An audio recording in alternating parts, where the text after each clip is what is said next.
आणि या सगळ्यांच्याच प्रयत्नातनं आज अगदी खरंच आम्हाला आनंद होतोय की त्याचं काम सुरू झालेलं आहे. आणि जर शेड्यूलप्रमाणे ते सगळं कंप्लीट झालं तर 9 ऑगस्टचा प्रयोग आमचा काय कॅन्सल झालेला होता, तोच पुढच्या वर्षी म्हणजे या वर्षीच्या 9 ऑगस्टला मी केशवरावचाच प्रयोग आम्ही तिथे करणार. बॉर्न बॉटअप इन कोल्हापूर, तर कोल्हापूरच सगळं आहे.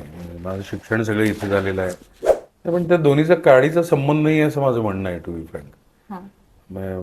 रील बनवणं किंवा टिकटॉकचे व्हिडिओ बनवणं, लिपसिंग करणं, ह्याचा आणि नाटकाचा मला नाही वाटत काही संबंध असेल. म्हणजे पण एवढ्या सगळ्या सिरियलमधलं किंवा अशोक देशमुख म्हणून असलेली ओळख, ते सगळे एपिसोड विसरले गेले आणि फक्त कोंडाजी बाबा फर्जन लोकांच्या लक्षात राहिला. ते इतकं तगडं कॅरेक्टर क्रिएट केलं गेलं. तर त्यावेळेला मला आठवतंय की म्हणजे अशोक मामाने हातात स्क्रिप्ट घेऊन दिवसभरात कधी सीन केला असं मला आठवत नाही आहे. आश्चर्य वाटलं मला. नाटक जसं आम्ही पाठ करून जातो तसं जवळपास अख्ख्या फिल्ममधले त्यांचे डायलॉग त्यांना पाठ असायचे. रेफरन्ससाठी काय लागलं तर फक्त त्यांनी त्यावेळेला स्क्रिप्ट हातात धरली असेल. हेच जर तुम्हाला कळालं नाही तर तुम्ही चुकीच्या पद्धतीनं स्ट्रगल करत राहता आणि मग नावं ठेवता की इंडस्ट्रीने मला काही दिलं नाही. साहजिक आहे का. आनंद काळे मधलं काळे आडनावाला मी जागलेलं नाहीये. आई वडिलांनी नाव आनंद ठेवलंय त्यामुळे मी आनंदी राहतो.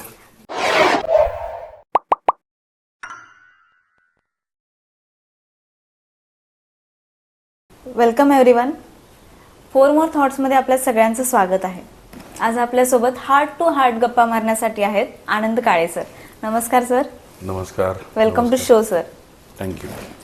सर, आपण आता तुमच्या जर्नीबद्दल आणि तुमच्या फिल्म जर्नी असेल किंवा आयुष्याच्या जर्नीबद्दल गप्पा मारणारच आहोत. पण त्याआधी मला सुरुवात करायची आहे. सर, तुम्ही कोल्हापूरचे आहात आणि थिएटरचा प्रवास तुमचा कोल्हापूरपासून सुरू झाला आहे. खास करून असं म्हणतात की रंगकर्मींसाठी केशवराव भोसले नाट्यगृह हे फार मानाचं मानलं जातं. हल्लीच एक दुर्घटना त्याबद्दल घडली आहे. तू बोलतेस ते बरोबर आहे. आमच्या सगळ्यांची सुरुवात खरं तर थिएटरपासून चालू झालेली आहे. आणि थिएटर म्हणजे केशवराव भोसले, जे कोल्हापुरातलं एकमेव नाट्यगृह आहे. आणि जी दुर्घटना घडली ती खरंच आमच्या सगळ्यांनाच शॉकिंग होतं ते. आणि ज्या दिवशी हे घडलं त्या दिवशी खरं तर आम्ही एका नाटकाची रिहर्सल करत होतो तिथे. दुसऱ्याच दिवशी माझ्या नाटकाचा प्रयोग होता तिथे. मी केशवराव बोलतोय ह्या नावाचं एक नाटक करत होतो आम्ही.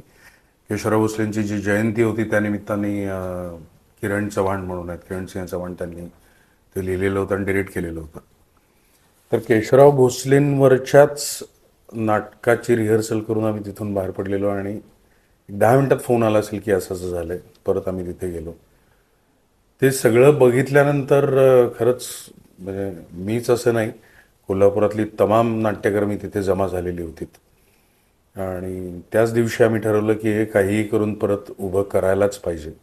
आणि तिथून जे काय सगळ्यांनीच प्रयत्न केले त्या सगळ्या ह्याच्यात कोल्हापुरातले सगळे नाट्यकर्मी, कोल्हापूरची जनता, ज्यांना एक बऱ्याच वेळेला असं होतं की फक्त नाट्यकर्मींसाठी म्हणून नाही, कोल्हापुरातला प्रत्येक माणूस कधी ना कधी त्या केशवराव भोसलेमध्ये नाटकाचा प्रयोग बघायला किंवा शाळेच्या गॅदरिंगमध्ये भाग घेत असताना त्याच्यात सहभागी झालेला आहे. त्यामुळे सगळ्यांचा जिव्हाळ्याचा विषय होता म्हणजे मनाला चटका लावणारी एक घटना घडली ती होती प्रत्येकालाच. पण त्या सगळ्या ह्याच्यात मी तुला सांगू का, म्हणजे कोल्हापुरातले सगळे आमदार असतील, खासदार असतील, क्षीरसागर साहेब असतील, ते त्या क्षणापासून तिथे उपस्थित होते. एकनाथ शिंदे साहेब तिथे आले, त्यांनी 20 कोटी जाहीर केले. आणि या सगळ्यांच्याच प्रयत्नातनं आज अगदी खरंच आम्हाला आनंद होतोय की त्याचं काम सुरू झालेलं आहे. आणि जर शेड्यूलप्रमाणे ते सगळं कंप्लीट झालं तर 9 ऑगस्टचा प्रयोग आमचा काय कॅन्सल झालेला होता, तोच पुढच्या वर्षी म्हणजे या वर्षीच्या 9 ऑगस्टला मी केशवरावचाच प्रयोग आम्ही तिथे करणार. हे ठरवून त्या पद्धतीनंच सगळं काम चालू आहे तिथे. बघू, सगळ्यांचा सपोर्ट तर आहेच, पण मध्ये काही गडबड्या झाल्या नाहीत तर नक्की केशवराव भोसले पुन्हा चालू होईल. कारण त्याला खूप मोठी हिस्ट्री आहे केशवराव भोसलेला. माझं तर आहेच, पण तू विचार केलास तर निळू भाऊंनी काम केलेलं आहे. अगदी चंद्रकांत, सूर्यकांत, डॉक्टर श्रीराम लागू, निळू फुले, त्यांच्यापासून ते अगदी प्रशांत दामले, भरत जाधव, कविता लाड, आमची जनरेशन झाली, मी सागर तळाशीकर, स्वप्नील राजशेखर पासून ते आत्ताचे जे नाट्यकर्मी काम करतायत त्या सगळ्यांसाठी केशवराव भोसले एक मंदिर आहे. तर त्याच्यामुळे ह्या सगळ्यांचा सपोर्ट आहेच आणि ते खूप छान होईल. ते हेरिटेजमध्ये मध्ये बऱ्याच चर्चाही तुम्ही ऐकल्या असतील की ते सगळं पाडणार आणि एक 6-7 मजली तिकडे कमर्शियल कॉम्प्लेक्स उभा होईल वगैरे. त्या सगळ्यासाठी आम्ही बराच लढा दिला. ते तसं काहीही झालं नाही. हेरिटेजमध्ये असल्यामुळे आत्ताची जी केशवराव भोसलेची वास्तू आहे ती आहे तशीच पुन्हा एकदा उभी करण्यात येत आहे. आणि ज्या काही फॅसिलिटीज नव्हत्या, पार्किंग नाही, हे नाही, ते नाही म्हणून बरीच जण ओरडत होते म्हणूया आपण त्यात, पण त्याच्यासाठी त्याच्या शेजारची जी जागा आहे तिथे एक वेगळा कॉम्प्लेक्स तयार होतो. त्याच्यामध्ये पार्किंग आहे, एक रिहर्सल हॉल आहे, एक ब्लॅक बॉक्स आहे, एक एक्झिबिशन हॉल आहे. हे सगळं त्या जागेत होतंय आता. खूप छान होईल ते असं वाटतं. म्हणजे जुनी परंपरा जपली जाईल. 101% जपायलाच पाहिजे. मागे जे काय झालं, कारण ते तू तो कॉम्प्लेक्स म्हणून जर बघितलंस ना तर ते शाहू महाराजांनी ज्यावेळी ते उभं केलेलं होतं त्यावेळी नाट्यगृह आणि त्यालाच लागून मागे एक स्टेज आहे, त्याच्यावरही आम्ही लहानपणी प्रयोग केलेले आहेत. आणि त्याला लागून खासबाग मैदान आहे जे तशा पद्धतीचं आय थिंक एशियामधलं सगळ्यात मोठं कुस्त्यांचं मैदान आहे ते. तर कुस्ती आणि कला या दोन्हीचा संगम असलेला एक तो एरिया, हे खूप युनिक गोष्ट आहे ती. त्यामुळे ती आहे तशीच असावी. आणि इतकी वर्ष झाली, 109 वर्ष झाली मला वाटतं त्याला. तर ह्याच्यात आपल्या सगळ्यांनाच दुर्दैवाने आणखी एक थिएटर उभा करता आलेलं नाही आहे. आता त्याच्यासाठीही आमचा प्रयत्न चालू आहे. पण 100 वर्षापूर्वी तो विचार घेऊन महाराजांनी ते केलेलं होतं, तर ते तसंच जतन व्हावं अशी आमच्या सगळ्यांचीच, कोल्हापुरातल्या सगळ्याच लोकांची इच्छा आहे.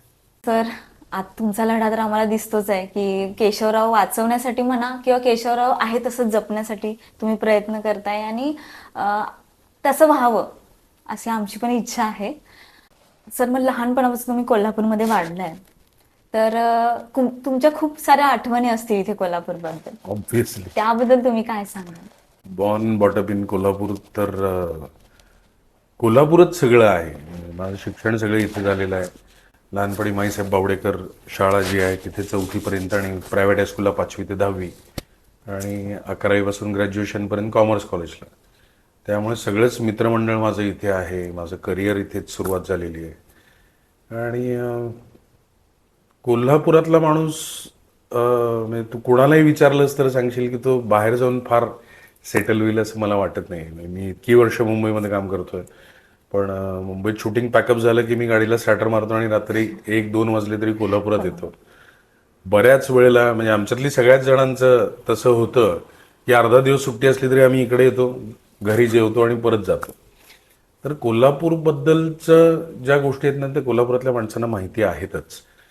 पण बाहेरची जी लोक आहेत जी शूटिंगच्या निमित्ताने आज कोल्हापुरात येतात किंवा काही बिझनेसच्या निमित्ताने कोल्हापुरात येतात, त्यांच्या बरोबर बोलताना सुद्धा तुझ्या लक्षात येईल की त्यांना एक 4-8 दिवस इथे राहिल्यानंतर पण कोल्हापूर खूप आवडायला लागतं. कारण इथली हवा तशी आहे, पाणी आहे, इथल्या मातीत एक वेगळी मजा आहे त्याच्यामध्ये.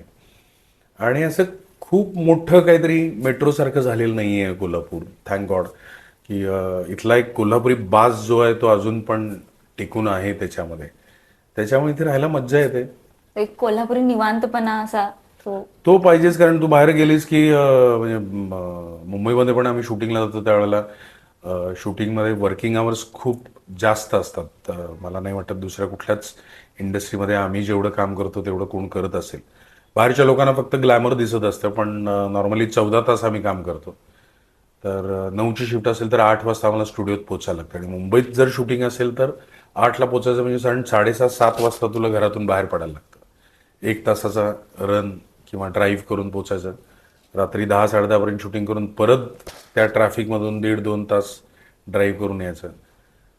ह्याच्या कंपॅरिझनला कोल्हापुरातलं तू बघितलंस तर तुम्ही आत्ताही इथे येताना मी सांगून ठेवलेलं की आलं की त्यांना बसायला सांग, तोपर्यंत आलो. तुमचं लावून होईस तोपर्यंत मी घरातून इथे पोचलेलो होतो. इथे प्लॅनिंग नाही करायला लागत काही. किंवा मला कोणी भेटायला तर हा चहा सांग त्यांना, तोपर्यंत पोचतोय. एवढंच अंतर आहे. कोल्हापुरात एका दिशेने तू आतमध्ये शिरलीस आणि दुसरीकडून बाहेर पडायचं असले तरी 10 ते 12 मिनिटं आहेत. तर हा निवांतपणा खरंच सुखावणार आहे, कुणालाही आवडेल असं आहे. एखादी कॉलेजमधली आठवण जी कॉमर्स कॉलेजमध्ये तुम्ही बोलला की ग्रॅज्युएशन झालं तुमचं तिथून, एक कॉलेज लाईफ कशी होती तुमची तेव्हा? तर कॉलेजमधले माझे मित्र जे बघत असतील त्यांना माहिती आहे. तू एक आठवण विचारतेस, अशा कैक आठवणी आहेत की त्या आठवणीच्याच जोरावरती खरं तर आत्तापर्यंत आम्ही सगळं चालवलेलं आहे. आमच्या एक कॉलेजमधला जो ग्रुप आहे तो अजूनही आम्ही दर महिन्याला जेवायला जातो किंवा भेटतो. तर कोणाला काही लागलं तर एका फोनवरती किंवा एका मेसेजवरती सगळेजण हजर असतात. तर खरंच तर एक गोल्डन इयर्स जे होते त्याच्यामध्ये. आणि सगळ्यात महत्त्वाचं म्हणजे माझं लव्ह मॅरेज आहे, त्यामुळे माझी बायको पण माझ्याबरोबरच तिथे होती. तर ती 5-6 वर्ष जे ज्या बऱ्याचशा गोष्टी घडत गेल्या त्याच्यानंतर आम्ही लग्न केलं. लग्नालाही मला वाटतं आता 28 वर्ष झाली, त्याच्या आधीची 6 वर्ष. तर एक आठवण अशी नाही आहे, खूप अनेक आठवणी आहेत. तुझा एपिसोड कमी पडेल त्याच्यात. सर, आता तुमच्या घरात कलेचा वारसा आहे, तर त्याबद्दल काय सांगाल? कलेचा वारसा म्हणजे माझे आजोबा ॲक्च्युली कीर्तनकार होते. हां. तशी कोकणातली फॅमिली. वडील आणि काका 1951 मध्ये कोल्हापुरात सेटल झाले किंवा आले. आणि गणेश आर्ट्स नावाचं आमचं मूर्त्यांचं मूर्ती बनवण्याचा कारखाना आहे आणि दुकान आहे. हो. गणपतीच्या मूर्ती बनवण्यापासून सुरुवात झाली. तर त्याच्यामुळे कीर्तनकार आजोबा, वडील आणि काका दोघंही मूर्तिकार. त्याच्यामुळे कदाचित या काही गोष्टी माझ्या ह्याच्यात आल्या असतील. माझी पण सुरुवात त्याच व्यवसायातून झाली. शाळा त्यावेळी तशी परिस्थितीही नव्हती खरं तर. त्यामुळे शाळा शिकत असताना मग 10वी झाल्यानंतर मी जेव्हा न्यू गणेश आर्ट्समध्ये काम करायला लागलो, पुढची 9-10 वर्ष मी मूर्ती बनवणे, पॅकिंग करणे, ऑल ओव्हर इंडियामध्ये आमचा सप्लाय होता, त्या ट्रकमध्ये भरणे, तिथे नेऊन डिलिव्हरी देणे, हेच सगळं काम केलेलं आहे. तर हे पुढचे जे व्यवसाय आम्ही करत गेलो त्याच्यातला खरं तर तो बेस होता की त्या दिवसांमध्ये जे मी शिकलो. तर वडील आणि काका ऑब्व्हियसली गुरु होतेच, पण माझा मोठा भाऊ आहे प्रशांत दादा म्हणून, त्याच्या हाताखाली मॅक्सिमम मी काम केलेलं आहे किंवा व्यवसायातलं जे काय आहे ते प्रशांताकडून बऱ्याचशा गोष्टी शिकायला मिळाल्या की त्याच्यावरती हे पुढचं सगळे वाढत गेलं. पण ते करत असताना कला आणि व्यवसाय या दोन्हीचा मेळ साधता आला, त्याच्यामुळे खरं तर जास्त मज्जा आहे असं मला वाटतं. आता बघितलं तसं तुम्ही गणेश आर्ट्स पासून सुरुवात केली आणि आता जे आहे ते महालक्ष्मी सिने सर्व्हिसेस इथेपर्यंतचा प्रवास जो होता तो कसा होता? मी तुला म्हटलं तसं गणेश आर्ट्स म्हणजे त्यावेळेला फक्त मॅन्युफॅक्चरिंग होतं आमचं. गणपती आणि मूर्त्या बनवायचो. मीराबाईचा स्टॅच्यू जो आहे, मूर्ती आहे, ती खूप फेमस आहे, ती बऱ्याच जणांना माहितीही असेल. ते आमचं क्रिएशन आहे इथलं. तर सुरुवातीला फक्त मॅन्युफॅक्चरिंगमध्ये मी 8-9 वर्ष काढलेली आहेत. त्याच्यानंतर 93ला आम्ही मेन रोडला दुकान चालू केलं. तर तिथे ट्रेडिंग लाईन चालू झाली की आम्ही ज्या मूर्त्या बनवतो त्या ऑल ओव्हर इंडियामध्ये आम्ही सप्लाय करायचो आणि तिथली जी काय स्पेशालिटी असेल ते घेऊन यायचो आणि ते इथे विकायचो. तर हे करत असताना एकतर म्हणजे माझी आता बरीच वर्ष रेस्टॉरंटमध्ये गेलेली आहेत, हॉटेल इंडस्ट्रीमध्ये गेलेली आहेत, फूड इंडस्ट्रीमध्ये गेलेली आहेत. पण मुळात हॉटेल इंडस्ट्रीमध्ये येण्याचं कारण मला खायची चिक्कार आवड आहे, त्याच्यामुळे खरं तर हॉटेल म्हणजे कोल्हापुरी झणझणीत तसं काही? हा नाही, मी वयाच्या 38व्या वर्षीपर्यंत प्युअर व्हेज होतो. हो. प्युअर वरण भात, बाकी काहीही करणं नाही. 37-38व्या वर्षानंतर मी नॉनव्हेज आणि बाकी सगळे उद्योग चालू केलेले आहेत. तोपर्यंत अतिशय गुड बॉय म्हणून मी. हे इंटरेस्टिंग ऍक्च्युली. आधी व्हेज होतं म्हणजे इतके वर्ष, हो. पण त्यानंतर नॉनव्हेज स्टार्ट केलं तुम्ही? Yes yes yes. तर 2000 साली 93ला दुकान चालू केलं. 2000 साली हॉटेल राजपुरुष चालू केलं. हां. आणि त्यावेळेला माझ्या फिल्म्स चालू झालेल्या होत्या, पण त्यावेळेचं इकॉनॉमिक्स खूप वेगळं होतं. म्हणजे कमर्शियल्स तेवढे असे नव्हते. त्याच दरम्यान किंग लिअर नावाचं आम्ही नाटक केलं, जे विल्यम शेक्सपियरचं नाटक विंदा करंदीकरांनी ट्रान्सलेट केलेलं आहे. त्याचे खूप ठिकाणी आम्ही प्रयोग केले. NSD मध्ये त्याचं शूटिंग करून ठेवलेलं आहे. तर त्यावेळेला इंडस्ट्रीतले लोक सांगायचे, अरे खूप भारी काम करताय तुम्ही, मुंबईत या सगळी जण, बहुत बढिया काम करे हो, आ जाओ. आणि मुंबईत गेल्यानंतर असं लक्षात आलं की कुणी आपल्याला सपोर्ट करत नाही आहे. जे काय करायचं ते तुमचं तुम्हालाच करायचं आहे. त्याच्यानंतर मग ते सगळं बघितलं त्यावेळी तर अगदीच ₹50, ₹75 आणि ₹100 पर डे चालू होता. तर मला असं वाटलं ह्याच्यात माझं काही भागणार नाही. म्हणून मग मी परत कोल्हापुरात आलो आणि हॉटेल लाईन हॉटेल राजपुरुष स्टार्ट केलं. ते करत असताना हळूहळू पुढच्या गोष्टी काही घडत गेल्या आणि महालक्ष्मी सिने सर्व्हिसेसचं जे तू प्रश्न विचारलास की त्यावेळेला माझ्या फिल्म चालू होत्या आणि बऱ्याच जे लाईटमन आहेत किंवा स्पॉट बॉईज आहेत त्यांचे पैसे बुडायचे त्यावेळेला. तर ती लोक यायचे आणि सांगायचे दादा आमचे पैसे दिलेले नाही आहेत आणि तर मग त्याच्यात मध्यस्थी करून वगैरे सगळं चालू असायचं. तर तेव्हा त्या सगळ्यांच्या सपोर्टमुळे असं लक्षात आलं की कोल्हापुरात लाईट प्रोफेशनली हे सगळं करणारं कोणी नाही आहे. बरोबर. म्हणून मग मी सर्जेराव पाटील म्हणून माझा मित्र आहे जो आम्ही नाटकात काम करत होतो तेव्हापासून आम्ही एकत्र आहोत आणि मिलिंद अष्टेकर ही तिघही आमच्या नाटकाच्या त्या ग्रुपमधनं सुरुवात झालेली आहे जे आम्ही आत्ता याच्यामध्ये एकत्र काम करतोय तिघं पण. तर सुरुवातीला थोडेसे लाईट घेऊन आम्ही बघूया चालतंय का असं म्हणून केलेलं होतं. पण स्वामींच्या कृपेने आज 8 लाईटचे सेटअप आहेत आमचे. मुंबईच्या बाहेर शूट होणारी पहिली सिरियल पण आम्ही केलेली आहे. खरं तर 7-8 महिने त्याच्या मीटिंग चालू होत्या पण चालू झाली ॲक्च्युली रात्रीच खेळ चाले जी सावंतवाडीमध्ये चालू केली. त्याचंही लाईन प्रोडक्शन लाईट्स प्रोडक्शनचं काम सगळं आम्ही बघत होतो. आणि राणादादाची सिरियल तर कोल्हापुरात चालूच होती तुझ्यात जीव रंगला ती आम्ही करत होतो. तर त्याच्यानंतर जवळपास 200पेक्षा जास्त प्रोडक्शन्स महालक्ष्मी सिने सर्व्हिसेस तर्फे आम्ही केलेली आहेत. ॲक्टर म्हणून कदाचित लोकांना माझा फेस जास्त माहिती आहे पण प्रोडक्शन मधलं माझं काम कदाचित ॲक्टिंगपेक्षा जास्त आहे ते बऱ्याचशा लोकांना माहिती नाही आहे. संजय लीला भन्साळीचं पद्मावतचं जे काम जे इथे आग लागली ते पण सगळं आम्हीच करत होतो. हॉलिवूडच्या मूव्हीज केलेल्या आहेत ज्याच्यात प्रोड्युसर म्हणून पण माझं नाव लागलेलं आहे ॲक्टर म्हणून पण आहे. ॲम्नेशिया रिमेंबर ॲम्नेशिया त्याचं नाव. ॲम्नेशिया. तर त्याचं अख्खं शूटिंग आम्ही कोल्हापुरात करून दिलेलं आहे. बऱ्याचशा हिंदी फिल्म्स आहेत. समांतर नावाची वेब सिरीज आहे ती अख्खीच्या अख्खी आम्ही इथे कोल्हापूरमध्ये शूट करून दिलेली आहे.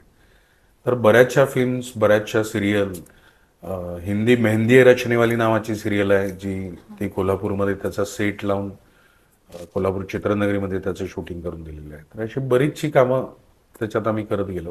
सर आता तुम्ही मगाशी सांगितलं की मुंबईमध्ये तुम्ही गेला होतात वगैरे, मग तेव्हा जर थिएटर तुम्ही स्टार्ट केलं तेव्हा कोणते प्रॉब्लेम्स फेस केले किंवा तिथे तुमचा जम बसवण्यासाठी ॲज अ ॲक्टर म्हणून कोणते प्रॉब्लेम्स तुम्हाला फेस करावे लागले, कोणी म्हणजे मदत असं टू बी फ्रँक म्हणजे आता माझा तिथे जम बसायला पाहिजे असं म्हणून मी कधीच काही केलेलं नाही आहे.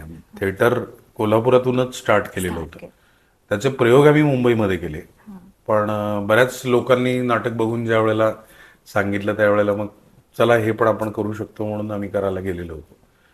पण मला असं वाटतं की कदाचित हा आमच्या जनरेशनमधली गोष्ट असेल की एवढे एवढे पैसे मिळायला पाहिजेत किंवा माझं नाव व्हायला पाहिजे किंवा मी स्टार व्हायला पाहिजे म्हणून त्यावेळेला काम केलेलं मला आठवत नाही आहे. आमच्यातली सगळीजणच काम करत असताना 100% आपण त्याच्यासाठी द्यायला पाहिजेत.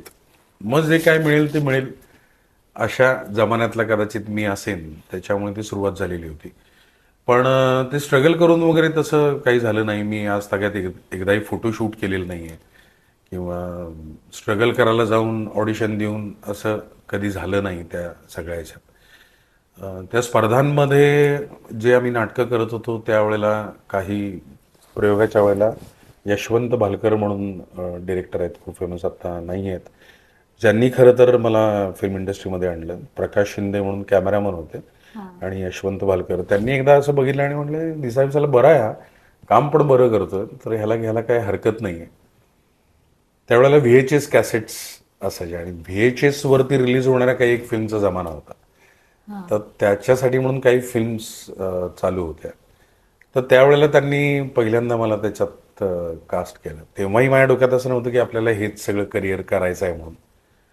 पण गॉड्स ग्रेस पुढे पुढे कामं मिळत गेलीत आणि आत्ताही मला कामं मिळवण्यासाठी किंवा ह्याच्यासाठी मला असं नाही वाटत की मी जाऊन ते सगळं करावं. मला खूप चांगला रोल आवडला त्याच्यात मला मज्जा येणार आहे असं वाटलं तर मी करतो नाही तर मी करत नाही. बरं, म्हणजे काम आणि तुमचं फेस याच गोष्टीने तुम्ही पुढे गेलाय. आणि तुम्ही मगाशी सर म्हणला की तुम्ही अशा एका जनरेशन मधून येताय की जिथे एक फेमला जास्त महत्व नव्हतं. आता तुम्ही जर बघितलं की रील स्टार आहेत. नाही, त्या जनरेशनमध्ये फेमला महत्व नव्हतं असं नाहीये. त्या जनरेशनमध्ये फेमला महत्व होतंच. हा तेव्हाही ती सगळीजणं करत होती. कदाचित मी वेगळ्या स्कूलमधला आहे असं म्हण, किंवा फॅमिलीमधले संस्कार जे आहेत ते आहे, तर ते तेव्हा मला कधी असं वाटलं नाही त्या फेमसाठी काहीतरी जाऊन करायला पाहिजे. हा जनरेशन माझ्याबरोबरची बरीच जण आहेत ते सगळे करतच होते. त्यांचं कधीच ठरलेलं होतं की मला, म्हणजे ज्या वेळेला आम्ही नाटकात कामं करत होतो, आता आमच्या जनरेशनमधली कोण आहेत, मी आहे, सागर तळाशीकर आहे, स्वप्नील राजशेखर आहे, ही कोल्हापुरातून, पुण्यातून करत असताना प्रसाद ओक करत होता, तेव्हा सुबोध करत होता, उपेंद्र लिमये करत होता, अशी बरीच जण पुण्यातून करत होती, मुंबईतली आहेत. तर आम्ही, मला वाटतं त्या पुढच्या 4-5 वर्षामध्ये आम्ही सगळीजण वेगळ्या वेगळ्या ग्रुपमधून नाटकात काम करत होतो. पण बऱ्याच जणांचं ठरलेलं होतं की मला फिल्म इंडस्ट्रीमध्येच जायचं आहे. ते कदाचित माझं ठरलेलं नव्हतं, म्हणून मी 3 वेळेला इंडस्ट्रीतून बाहेर आलो, परत बिझनेस सेट केला, परत ऑफर आल्या, परत गेलो. आत्ताची जनरेशन एक आहे की ज्यांना रील्स जास्त आवडतात करायला किंवा सोशल मीडियावर ऍक्टिव्ह जास्त राहायला, किंवा आपण कंटेंट क्रिएटर, एक नवीन आता एक फेज आहे ती सुरू झाली आहे. त्याबद्दल तुम्ही काय सांगाल? एक नाटक एक अशी असते की जिथे तुम्ही ग्रो करताय एक कलाकार म्हणून, आणि आता जी कंटेंट क्रिएटर, याबाबत तुम्हाला काय वाटतं? पण त्या दोन्हीचा काडीचा संबंध नाही असं माझं म्हणणं आहे, टू बी फ्रँक. हा रील बनवणं किंवा टिकटॉकचे व्हिडिओ बनवणं, लिपसिंग करणं, ह्याचा आणि नाटकाचा मला नाही वाटत काही संबंध असेल. म्हणजे नाटकात काम करणारी पण काही जण इन्फ्लुएन्सर्स आहेत, कंटेंट क्रिएटर आहेत, किंवा रील बनवणारी पण काही जण ट्राय करतात नाटकामध्ये. तर मी आता कमर्शियली जे नाटक केलं लास्टवालं, गजरा मोहब्बतवाला, त्यावेळी पण प्रोड्युसरचं म्हणणं होतं की फॉलोअर्स खूप असलेली एक मुलगी आपण त्याच्यामध्ये घेऊया तर त्याचं होईल. तर आमच्या सगळ्यांचंच म्हणणं असं आहे की तुम्हाला एक 30 सेकंदाचा व्हिडिओ लिप सिंग सकट बनवणं वेगळं आहे, आणि 3 तासाचं नाटक अख्खी स्क्रिप्ट पाठ करून विदाऊट रिटेक तुम्हाला प्रेझेंट करणं, ह्याच्यात जमीन आसमानचा फरक आहे. बरोबर. तुम्ही जे रील बघता ते कदाचित 15वा किंवा 20वा टेक असतो की जो तुम्हाला ओके वाटतो तो तुम्ही पोस्ट करता. हो तसं नाटकामध्ये होत नाही. मग आमच्या फील्डमध्ये तर आता खूप वास्ट झालेलं आहे की ॲक्टर म्हणून तुम्ही सगळ्या ठिकाणी काम करता. म्हणजे जसं मी आज थिएटर पण करतोय, टेलिव्हिजन पण करतोय, फिल्म पण करतोय, आणि OTT पण करतोय. पण त्या सगळ्या याच्यामध्ये बारीक बारीक फरक आहेत. हो की जेव्हा तू थिएटरला करतेस त्यावेळी तुला अख्खी बॉडी लँग्वेज वापरायची असते. टेलिव्हिजन करतेस त्यावेळी ते खूप क्लोजचा मीडिया आहे. तुला फेशियल खूप गोष्टी आणि काही प्रमाणात लाऊड द्यायला लागतात. तू फिल्म करायला लागलीस तर त्याच्यातलं खूप नॅचरल लेवलला तुला जाऊन काही गोष्टी करायला लागतात, नाहीतर त्या मोठ्या स्क्रीनवरती अंगावरती येतात. OTTला त्याच्याहून जास्त अंडरप्ले नाही म्हणता येणार, पण खूप जेन्युनली काम करायला लागतं. हे सगळं करत असताना त्याच्यामागे एक थॉट असतो. तर काहीच इन्फ्लुएन्सर्स मी असे बघितलेले की खरोखर ते कंटेंट क्रिएटर मी त्यांना म्हणू शकतो, पण बाकीची रील बनवणारी आणि व्हायरल होण्याकरता म्हणून करणारी जी आहेत ती, त्यांनी ह्याच्याबद्दल विचार करायला पाहिजे. आणि तो विचार केला आणि त्या पद्धतीने जर त्यांनी काम केलं तर खरंच त्यांना फरक लक्षात येईल त्याच्यामध्ये. सर, आता सिरियल्स बद्दल तुम्ही म्हणजे खूप तुमचा चेहरा जास्त करून आहे ना 4 दिवस सासूचे या सिरियल मधून घराघरात पोहोचलाय. अशोक देशमुख हे तुमचं कॅरेक्टर होतं. बरोबर. तर ते कॅरेक्टर म्हणजे खूप लोकांना रिलेटेबल पण झालं असेल, आणि त्या काळात म्हणजे मी खूप लहान होते तेव्हा, पण घरात असं त्यावेळेला प्रसंग असायचा की एखाद्या फंक्शनसाठी लोक अशी जमत नाहीत का, तशी सगळे पूर्ण हॉल असा भरलेला असायचा, आणि ती अर्धा तास सिरियल सगळे म्हणलं, आवाज सुद्धा केलेला चालायचा नाही आम्हाला.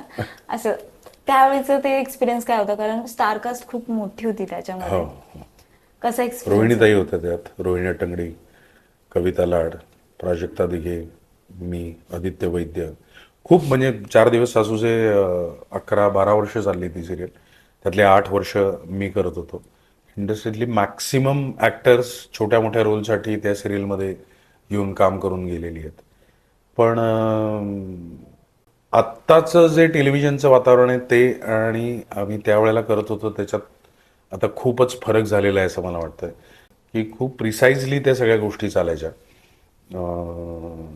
माहिती असायचं तुम्हाला की काय कॅरेक्टर आहे, कशा पद्धतीने जाणार आहे, काय होणार आहे.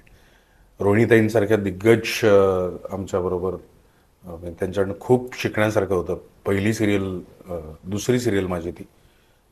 त्याच्या आधी सोनियाचा उंबरा नावाची ETVची आफ्टरनून स्लॉटची मी करत होतो, ज्याचं भोरला शूटिंग होतं.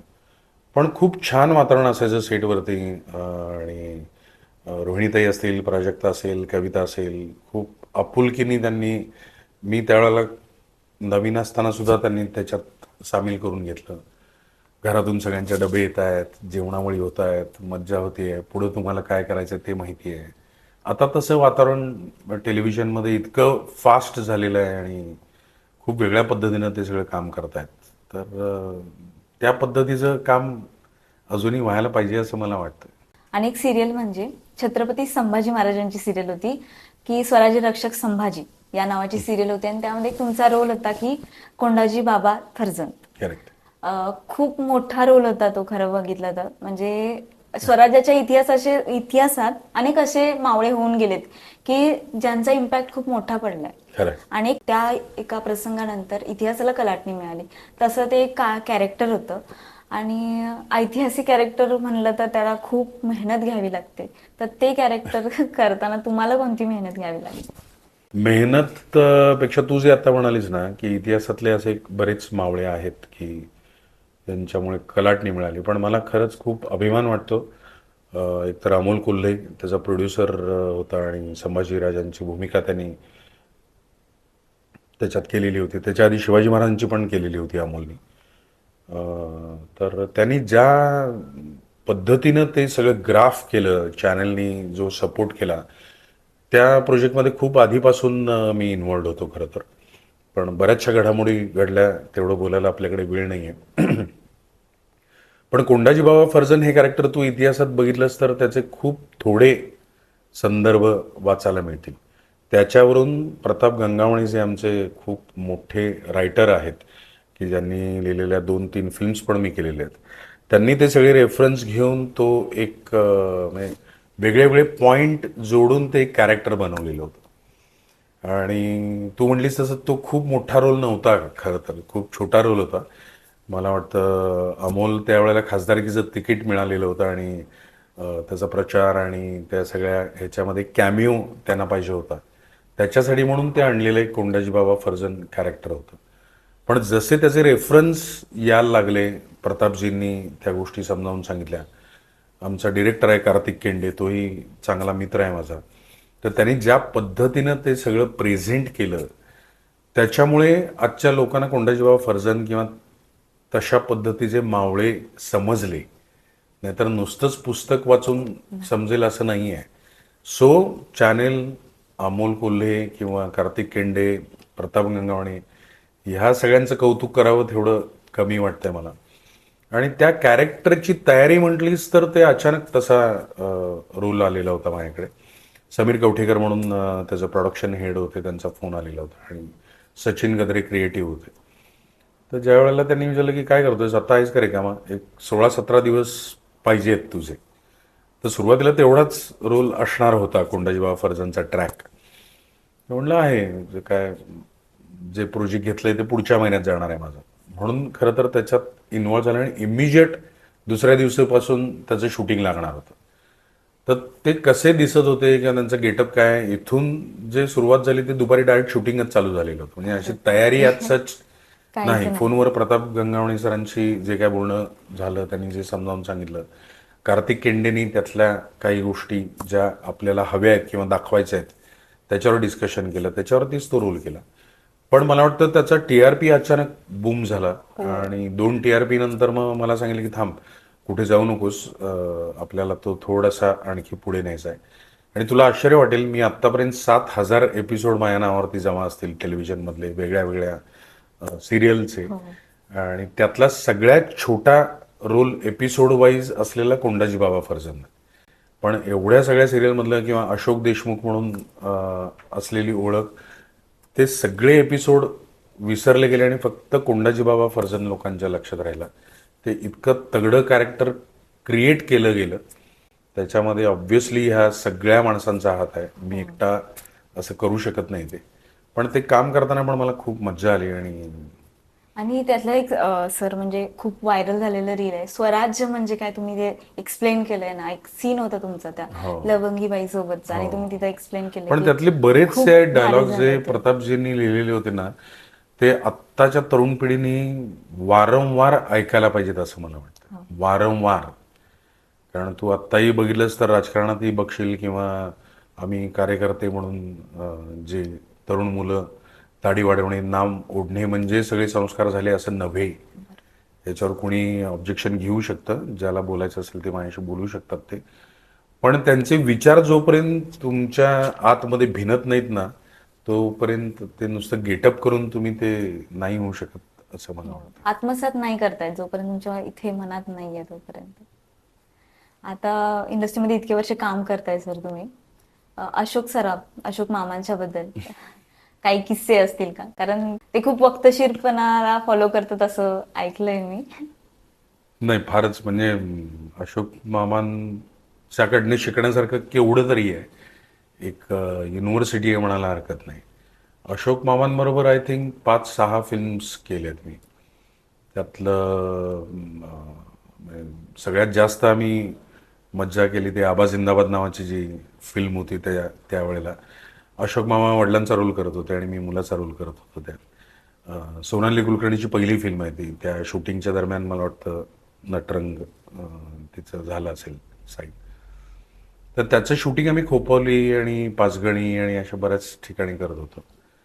त्यावेळेला एक वेगळा बॉन्ड अशोक मामांबरोबर तयार झाला. आणि त्यांचं विशेष म्हणजे त्यांना कुठलीही फिल्म करताना अख्खी स्क्रिप्ट आधी लागते विथ डायलॉग. ते सगळं वाचून बघून मग ते ठरवतात ती फिल्म करायची का नाही. तर त्यावेळेला मला आठवतंय की म्हणजे अशोक मामाने हातात स्क्रिप्ट घेऊन दिवसभरात कधी सीन केला असं मला आठवत नाही आहे. आश्चर्य वाटलं मला. नाटक जसं आम्ही पाठ करून जातो तसं जवळपास अख्ख्या फिल्ममधले त्यांचे डायलॉग त्यांना पाठ असायचे. रेफरन्ससाठी काय लागलं तर फक्त त्यांनी त्यावेळेला स्क्रिप्ट हातात धरली असेल. आणि डेडिकेशन, त्यांचं टायमिंग, ज्या पद्धतीनं ते काम करतात ती पद्धत, तर खूप गोष्टी शिकण्यासारख्या आहेत त्यांच्याकडून. पण मज्जा आहे त्यांच्यावर काम करायला.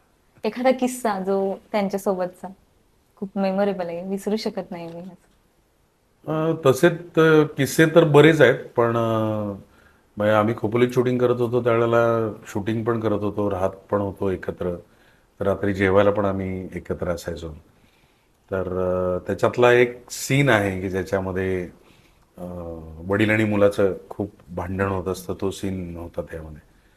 तर त्याच्यामध्ये त्यांनी बऱ्याच गोष्टी त्यात सांगितलेल्या होत्या. आणि त्यांना काय मला माहीत नाही, त्यांना खूप एकदम काहीतरी वेगळ्याच टायमिंगवरती डायलॉग बोलायची हुक्की आली. आणि मला असं वाटलं की ह्या मूडमध्ये हा चिडाचिडीचा सीन माझ्याकडनं होणार नाही. तर त्यावेळेला अशोक मामा म्हणले की हेच हेच महत्त्वाचं आहे. समोरचा ॲक्टर काय वाटेल ते करू देत, तू तुझं कॅरेक्टर सोडता कामा नयेस. तुला बापावरती ओरडायचं आहे तर तेच तू करायचं. बाप काय वाटेल ते केलं तरी तू तुझा मूड सोडता कामा नयेस. ते मी कायम लक्षात ठेवलं. म्हणजे आत्ताही मी संत गजानन शेगावीचे सिरियल करत होतो ज्याच्यात रुपलनंद माझ्याबरोबर होती. तर त्यावेळेला पण रुपल मला म्हणायची की काहीही केलं तरी तुमच्याकडे का फरक पडत नाही, तुम्ही तेच कसं काय करत असता. तर म्हणले त्यावेळेला अशोक मामाने जे सांगितलेलं होतं किंवा तसंच अलकाताईंनी खूप गोष्टी सांगितल्या. कारण माझी सुरुवात अलकाताईंच्या फिल्ममधनं झालेली होती. आणि खूप मोठी माणसं आहेत. नाना पाटेकरांचा विषय आम्ही बऱ्याच वेळेला बोलायचो की नानाचं आणि अशोक मामांचं खूप घट्ट होतं. तर रात्री बसल्यानंतर गप्पा मारताना ते सगळे किस्से मामांकडून ऐकायला मिळायचे. नानांबरोबर बसल्यानंतर पण मी परत तो विषय काढलेला होता की मी अशोक मामांबरोबर असं असं विचारलेलं होतं. तर नानांकडून अशोक मामांचे बरेचसे किस्से समजले. तर ते वेगळं त्यांचं जमाना वेगळा होता तो. आणि खूप वेगळ्या पद्धतीने काम करत होते ते. आणि आता म्हणायचं होतं की इतके कॅरेक्टर्स केले, कोणतं असं आवडीचं कॅरेक्टर आहे का, हे करताना मला खूप मजा आली? नाही, मजा आली नाही तर मी करतच नाही मग. अशा तू माझ्या सिरियल मी सोडून दिलेल्या पण कदाचित बघितले असतील की ज्याच्यात मजा नाही आली तर मी नाही कंटिन्यू करत ते. किंवा मला असं वाटलं की क्रिएटिव्हली ते सगळं होत नाही आहे किंवा TRP एकच्या आतमध्ये आलेलं आहे किंवा काहीही घडतंय, तर मी नाही रमत तिथे. मग मी त्यांना सांगतो की सॉरी, मला नाही करता येत. त्यामुळे जेवढी कॅरेक्टर केलेली आहेत ती खरंच छान कॅरेक्टर्स आहेत. त्यातलं कोंडाजी बाबा फर्जन ऑब्व्हियसली खूप लार्जर दॅन लाईफवालं कॅरेक्टर आहे. किंवा माझी तुझी रेशीमगाठ जी आत्ता सिरियल केली, जी श्रेयस तळपदे, प्रार्थना बेरे, मायरा यांच्यावर गेलं, त्यातला विश्वजित काका जो आहे, जो सकाळीच एक क्वार्टर लावून बाहेर पडतो, तो आहे. तेही कोंडाजी बाबा फर्जन केलं, मग प्रतापराव गुजर, मग हंबीराव मोहिते, खूप हो, त्या ऐतिहासिक तुमच्या पद्धतीचे 3 रोल अशा यायला झाल्या लागले. स्वराज्य सौदामिनी त्याला मध्ये पण ब्रेक होता. पाहिजे होता म्हणून मी तो विश्वजित काकाचा रोल केला. संत गजानन शेगावीचे मध्ये पण माझं जे एक ब्रिटिश काळातलं गजानन महाराजांना त्रास देणारं चांदोरकर नावाचं एक कॅरेक्टर होतं. तेही मी खूप एन्जॉय केलं. ते वेगळ्या पद्धतीनं त्यांनी प्रेझेंट केलेलं होतं. एक शेरखान नावाचं कॅरेक्टर केलेलं होतं, जे संगीतदादा कुलकर्णी खूप मोठा डिरेक्टर आहे आणि खूप शिकायला मिळेल असे जे काही ठराविक डिरेक्टर आहेत त्यातला एक तो आहे. तर त्या कॅरेक्टरला पण मला अवॉर्ड होतं. तर असे बरेच आहेत. आणि ऑब्व्हियसली अशोक देशमुख, जे मी 8 वर्ष करत होतो. ते तर सगळ्यांना मेमोरेबलच आहे. आणि सर, श्रेयस तळपदेचं तुम्ही नाव घेतलं, त्यांच्यासोबतचं बॉन्डिंग कसं आहे तुमचं? श्रेयस खूप डाऊन टू अर्थवाला माणूस आहे. पाय जमिनीवरती आहेत त्याचे खूप. आणि मित्र म्हणून खूप छान आहे. त्याला कधीच आम्ही हवेत गेलेलं बघितलेलं नाही. तर श्रेयसचं पण मी अगदी स्ट्रगल पिरियडपासून आमची ओळख आहे, मैत्री आहे. तेव्हा सुद्धा तो चक्रधर नावाची एक सिरियल कोल्हापुरात करत होता, तर राजपुरुषलाच राहायला असायचा. तेव्हाही आम्ही गप्पा मारायचो. आत्ताही आम्ही ही सिरियल केली, त्याच्यात एक वेगळाच बॉन्ड क्रिएट झाला त्याच्यामध्ये. तर तेव्हाही तो बऱ्याच वेळेला त्याच्या ह्याच्यात असायचं की मधला एक इन्सिडन्स असा होता की ज्यावेळी मी बाईक राईडला लेह लडाखला गेलेलो होतो इथून, आणि काही गोष्टी अशा घडल्या की ज्याच्यामुळे मला तिथून लेह एअरपोर्टला येऊन तिथून फ्लाईटने मी मुंबईत आलो.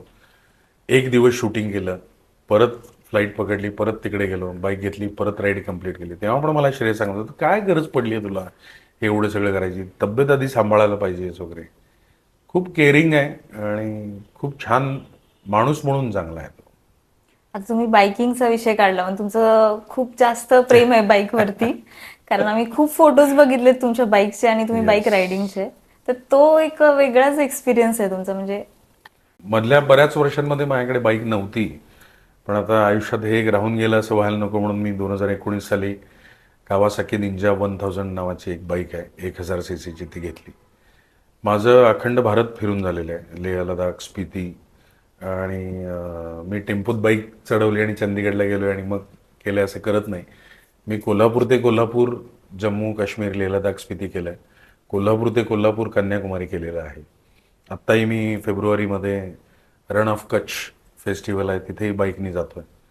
तर मला आहे आवड बाईकिंगची. आणि बाईकिंग म्हणजे एक, तो जो बायकर आहे त्यालाच समजेल मी काय म्हणतो ते. बाकीच्यांना बाहेर बसून जसं इंडस्ट्री कळत नाही तसंच बाहेर चर्चा करून बायकिंग नाही कळणार. खूप छान आहे. तुम्हाला जर शांतता पाहिजे असेल तर तुम्ही बायकिंग करायला पाहिजे असं. आणि सर, IBW ला तुम्ही चेअरमन म्हणून होता. IBW ला मला त्यांनी इन्व्हाइट केलेलं होतं गेस्ट म्हणून. तर मला माहिती नाही, पण मला तिथे गेल्यानंतर समजलं की मराठी इंडस्ट्रीला असा मी एक ॲक्टर आहे की ज्यांनी K2K रायडी म्हणतात, काश्मीर टू कन्याकुमारी कंप्लीट केलेलं आहे. तर माझ्याबरोबर अमित सद नावाचा खूप छान ॲक्टर आहे, जो कायपोचे नावाच्या फिल्ममधून आला सुशांत सिंग राजपूत बरोबर. अमित होता, मी होतो, अनिल चरणजीत म्हणून आणखी एक छान ॲक्टर आहे, ज्याला बऱ्याचशा फिल्ममध्ये तुम्ही बघितलं असेल. असं फिल्म इंडस्ट्रीतले आम्ही 3 जण होतो तिथे गेस्ट म्हणून.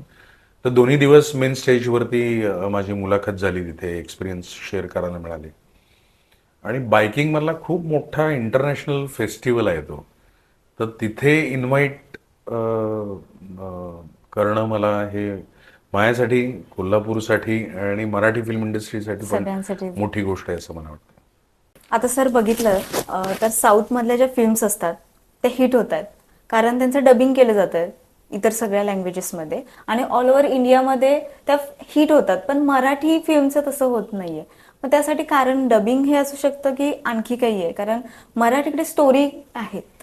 कंटेंट आहे पण तो तेवढा हिट होत नाहीये, त्या मूवीज एवढ्या पॉप्युलर होत नाहीये, त्याचं कारण काय असू शकेल?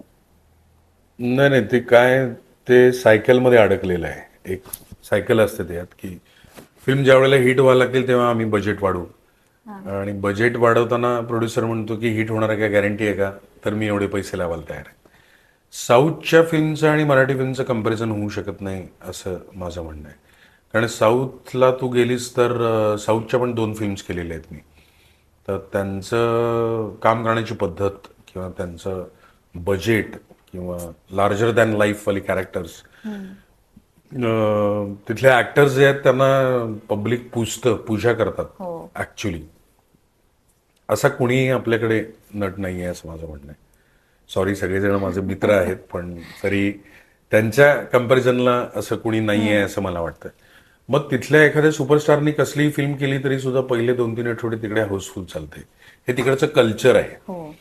आणि तिकडे कॉम्पिटिशन नाही आहे, म्हणजे ते त्यांच्याच लँग्वेजमधल्या फिल्म्स बघतात. ते हिंदी फिल्म पण जी डब करून आली तर ते त्यांच्या लँग्वेजमध्ये बघतील, तसं मराठीमध्ये नाही आहे. मराठी आणि हिंदी खूप जवळजवळ आहेत आणि मराठीला सगळ्यात जास्त कॉम्पिटिशन आहे ती हिंदीची आहे. बॉलिवूड. तू मला सांग, आता एक मल्टिप्लेक्समध्ये जाऊन तुला फिल्म बघायची आहे 400 रुपये तिकीट देऊन, तर 400 रुपयाच्या तिकिटामध्येच तुला हिंदी फिल्म पण बघायला मिळते, हॉलिवूडची पण मिळते, आणि मराठीला आत्ता त्यांनी टॅक्सचं बेनिफिट दिलंय म्हणून ते कदाचित 150-200 रुपयावरती तिकीट येतं. तर हे करत असताना मराठीमध्ये कंटेंट सॉलिड आहे. म्हणजे सुबोध भावे ज्या पद्धतीने फिल्म बनवतोय, डिरेक्ट करतोय, त्या सुपर्ब आहेत. म्हणजे हिंदीतली माणसं पण ते येऊन बघून त्या पद्धतीने करतायत. तर सक्सेस नाही आहे असं माझं म्हणणं नाही आहे, पण ज्या पद्धतीनं फिल्म मेकिंग असायला पाहिजे त्या पद्धतीनं तेवढ्या सिरियसली आणि तशा पद्धतीनं फिल्म बनवत नाही आहेत असं माझं म्हणणं आहे. तर खरोखर त्या पद्धतीनं जर बनवल्या गेल्या ना तर आजही मराठीला सैराटचं तू बघतेच आता, सैराटनी काही करोडचा बिझनेस केला ज्याचे रिमेक ही बनले गेले. आत्ताही ज्या काही चांगल्या फिल्म्स येत आहेत त्या चांगल्या चालत आहेत. बाकीच्यांनी ते समजून घेऊन केलं तर आजही खूप फिल्म्स हिट होतील असं मला वाटतं. नक्कीच, जर तुमच्या सल्ल्याचा जर विचार लोकांनी केला. माझा सल्ला बिल्ला काही नाही, मला जे वाटतंय ते मी बोलतोय ह्याच्यात.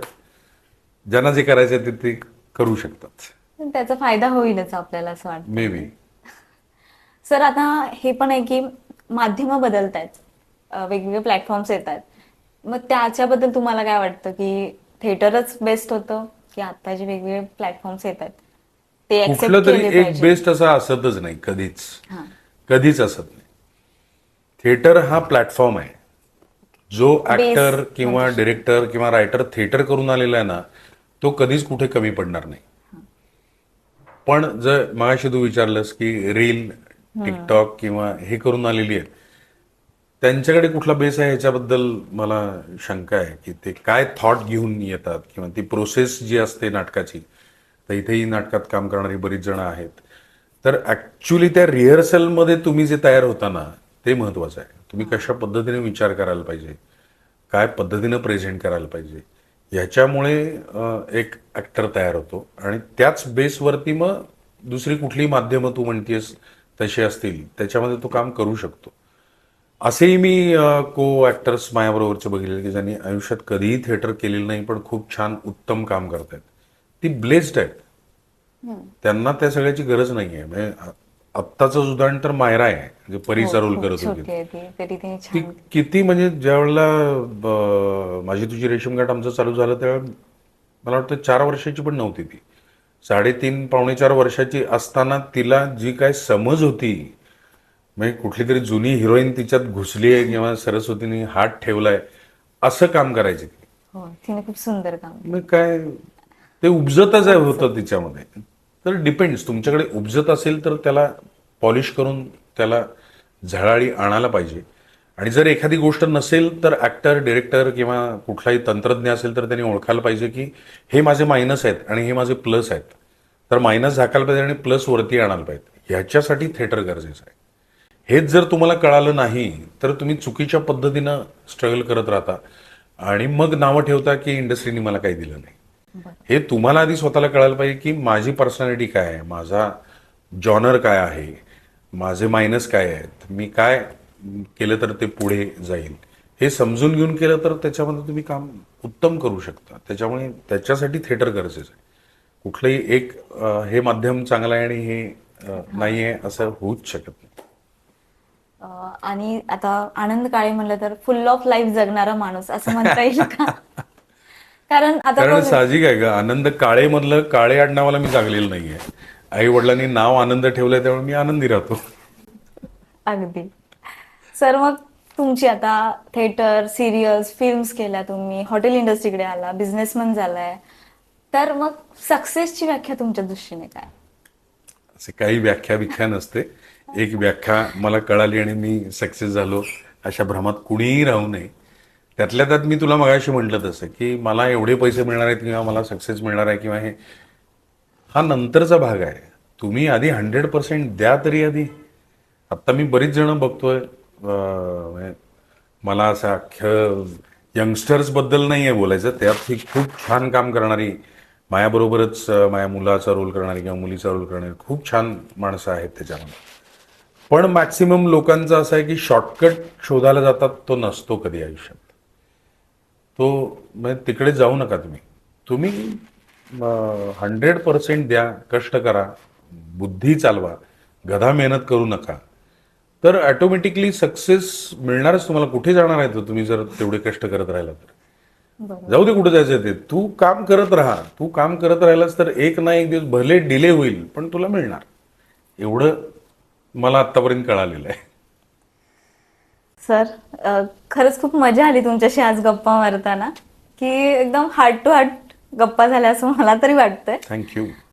सर, सो तुमच्याबरोबर गप्पा मारून आज खरंच खूप छान वाटलं. त्याबद्दल Thank you. धन्यवाद. तुम्ही आज आमच्या एपिसोडमध्ये आलात. थँक्यू. आणि सगळ्यांना विनंती आहे की हा एपिसोड तुम्हाला कसा वाटला हे तुम्ही कमेंटद्वारे आम्हाला सांगा. आणि नक्कीच आमच्या चॅनलला सबस्क्राईब करायला विसरू नका. Yes, thank you so much.